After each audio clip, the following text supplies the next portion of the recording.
Retirement rumors and Nick Saban go together like biscuits and gravy. They've been a staple of the SEC for the last 6 years, and it was going to carry over into 2024, if not longer. But instead, Saban decided to call it a career after losing in the Rose Bowl. Kalen DeBoer takes over, and now change is coming to Tuscaloosa. Good, bad, indifferent. We're going to have to wait and see. But what's interesting is that James Cook of the Buffalo Bills and former Georgia star had some comments about the situation that unfolded with the College Football Playoff Committee, stating that Alabama only got in over Georgia because they knew Nick Saban was retiring. Is he right? Is he wrong? Is there any truth to his findings? Let's go ahead and discuss. But if you are new here, welcome on into the channel, people. Make sure you hit the subscribe button down below. Leave a comment telling me your thoughts. Did Alabama get in because the committee felt bad knowing this was Saban's final year? Tell your friends, your family, your enemies, best of bros, the drunk dude passed out in a Waffle House parking lot. Georgia fans, Alabama fans, FSU fans, you're mentioned in this video, and college football aficionados everywhere about this channel, because we're on the race to become the #1 YouTube show talking about our favorite sport. And we're going to get there, so jump on in while the water's fine. Continue to follow me on social media at Mr. Cole Thompson, Twitter, X, Instagram, whatever you call it. That way, conversations surrounding our favorite sport never have to stop flowing. So, rivalries, they carry weight. And for that standpoint, I love this take from James Cook. What he is basically saying is the game of college football may have passed me by, and I'm on to grandeur things, but I still hate that team in Titletown. I still hate the Crimson and White. There is nothing more I would like to see than my Bulldogs claim a third national title. And so in an interview with USA Today, he even brought it up, saying, "We lost one game to Alabama in the SEC championship and haven't been beaten the whole season. It's like the same scenario my last year of college. We won every game and lost to Alabama in the SEC championship, but we still got in. We went on to win it all. If Georgia was in the playoffs, we would win it all." And he goes a step further by saying, "I feel like they knew that Nick Saban was going to retire and they tried to sneak him in. It ain't real, like it's fake." Well, it's not fake that Alabama got in the playoffs. That actually happened. They lose to the eventual national champions in Michigan out in Pasadena. And then they find a way to still beat Georgia to get there. Now, there are some case in points to where I can understand Cook's logic. Let's start off with the first thing. The year 2021, when Georgia's reign of terror began, they did lose to Alabama. Alabama had the Heisman Trophy winner in Bryce Young. They had Jamison Williams go off in that game before the torn ACL. John Mechie played really well. Everything was humming at the right time. But there were the variables on the outside. What was every other conference going through on that weekend? What was every other team having to deal with for 2021 that allowed Alabama and Georgia to get in? Well, that wasn't the case this time around. And so for starters, regardless of what happened with Georgia during the regular season, #1 ranking, where they ended up falling in the final CFP polls, or what they did during the regular season for the last 3 years, it didn't really matter this season simply because everyone else was good. This is the one year where we will look back and say we needed an 18 playoff. We needed college football expansion, because there's no recollection out there to where you can argue Georgia couldn't win a national title. Oregon couldn't win a national title. You get Ole Miss hot at the right time, they couldn't win a national title. I would even throw Ohio State, Missouri into the mix because you wouldn't have the opt-outs. So they would be at full speed humming into a 12-team playoff. But because of every other team was playing it at an elite level, Michigan undefeated, Washington undefeated, Florida State undefeated, you cannot afford to lose this game. There was the other variable, the win-loss record and head-to-head matchups. So when Alabama got into the CFP that year, they were able to own everybody except for one team, Texas A&M. They lose on the road in College Station. So that's their one blip on the radar. But this past year, they had one blip on the radar. It was not a conference game against a future conference opponent in Texas. And because Texas had the exact same record and was also a conference champion, defeating Oklahoma State in the Big 12 title game for the first time since 2009, you can't leave it out. That ends up being your entire baseline. Right then and there. We need a foundation for the housing, for this nonsensical nonsense to go through. That is it. That's the foundation to say this logic is flawed. You can't say that Alabama does not belong in the CFP over Texas because Texas has the head-to-head matchup. And yes, there were games down the stretch where Alabama looked like the superior roster, but they lose in week 2.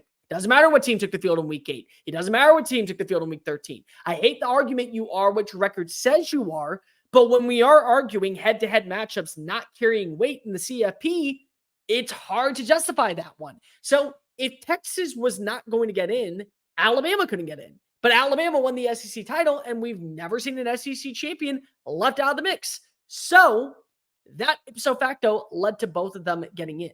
Now, the argument here really should be Florida State not getting in. And if James wanted to argue that, I would also understand. His brother Dalvin went to Florida State. They were undefeated for the first time in college football playoff history. A Power 5, now Power 4, conference champion was left out of the CFP. And now you hear a bunch of people arguing back and forth on Twitter about what is the right rankings? Did Florida State belong in? Do they belong out? There was a giant recollection from the CFP committee. Boo Corrigan shocked Florida State fans everywhere saying, no, you won't be penalized for losing Jordan Travis.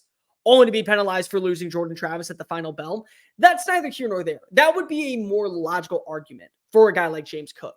Because at least then you're saying, why are we not putting in an undefeated team over a one-loss team? Because for Georgia fans, everyone knew that you were a better team than Florida State. Everyone saw you were a better team than Florida State. Your backups, your walk-ons got reps in the Orange Bowl in a 63-plus win over the Seminoles. That's neither here nor there. The argument is if we're talking about the most qualified teams or the most deserving teams. If you want to say that Georgia was one of the most deserving teams, your logic is sound. In fact, you go look at Vegas odds the morning after the SEC championship. You know who was the favorite to win the national title? Not Michigan, not Washington, not Bama. It's Georgia.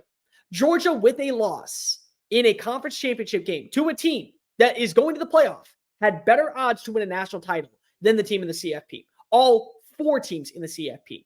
And that's because they are one of the best teams in college football.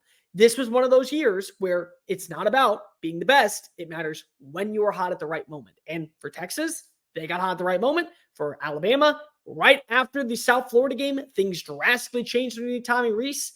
They didn't lose. Georgia did.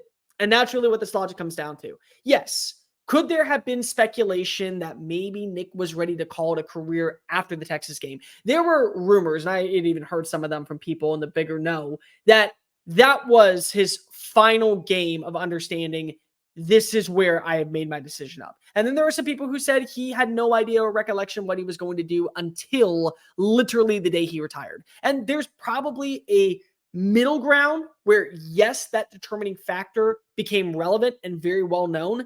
It just took some time to get to the finish line to where we ultimately found out he was departing the game of college football.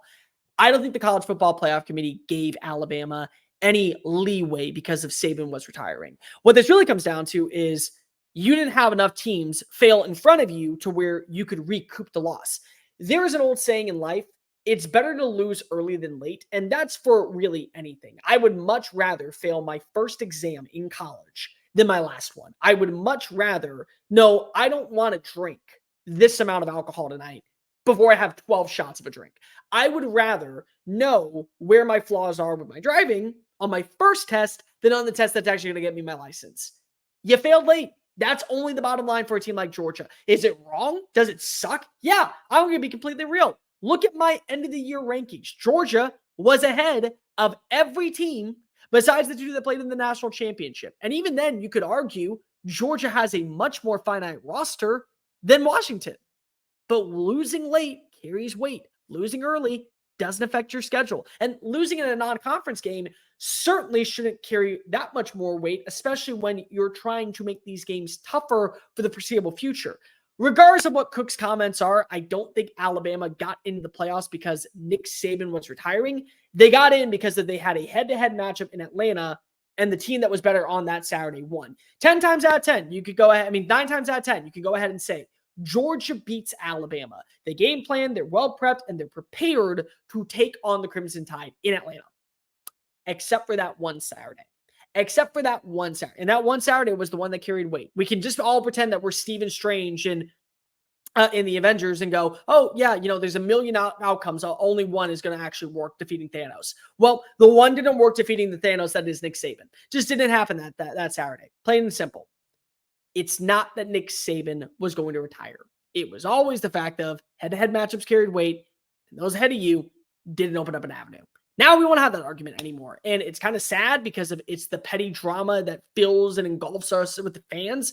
But it is something that is going to be missed in college football. James Cook, I get why you think it, buddy, but I don't think that your entire logic led you down that pathway. Just go ahead and say you hate Alabama. I understand it. Most people understand it. Most people cannot wait to watch Alabama fall back to earth, or at least hope they fall back to earth. I don't think it's going to happen because Kalen DeBoer is a top 10 coach in college football, and Alabama sells itself regardless of the NIL factory that is other programs in the SEC. So I'm very intrigued to see what happens with Alabama moving forward. But case in point, yeah, it stinks that Georgia didn't get in. They didn't get in because Nick Saban was going to retire. They didn't get in because they lost to Nick Saban once again.